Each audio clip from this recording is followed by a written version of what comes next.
សួស្តីអ្នកទាំងអស់គ្នាសូមស្វាគមន៍មកកាន់ការបង្ហាញមុខងារ Quick Ranking របស់ Screenwise ជាដំបូងនេះជារបៀបចាប់ផ្ដើមស្វែងរក Screenwise KH រួចចុចលើ Sign Up ហើយចុះឈ្មោះដោយប្រើគណនី Google ឬដោយបំពេញព័ត៌មានលម្អិតរបស់អ្នក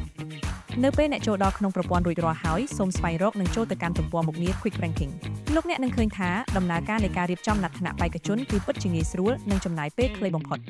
ជាដំបូងសូមលោកអ្នកធ្វើការ Upload ឬគ្រាន់តែទាញទម្លាក់ឯកសារ CV របស់បេក្ខជនទាំងអស់នោះចូលទៅក្នុងប្រអប់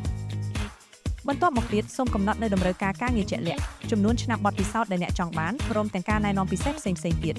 បន្ទាប់មកចុចលើ Rank Candidates បន្ទាប់ពីនោះប្រព័ន្ធ AI របស់យើងនឹងចាប់ផ្ដើមដំណើរការហើយត្រឹមតែរយៈពេលប៉ុន្មានវិនាទីប៉ុណ្ណោះលោកអ្នកនឹងទទួលបានលទ្ធផលយ៉ាងឆាប់រហ័ស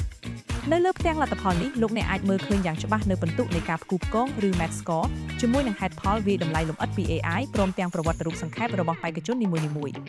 ដោយភ្ជាប់មកជាមួយនៅឯកសារ CV ដើមរបស់ពួកគេដោយផ្ទាល់អ្នកក៏អាចទាញយកលទ្ធផលយកទៅប្រើប្រាស់បន្តបានផងដែរ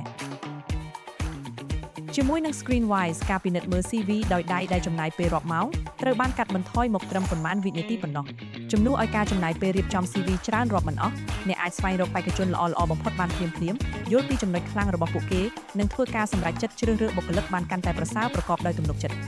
សូមអរគុណសម្រាប់ការទស្សនាហើយយើងសង្ឃឹមថានឹងអាចជួយអ្នកក្នុងការជ្រើសរើសបុគ្គលិកបានកាន់តែឆ្លាតវៃ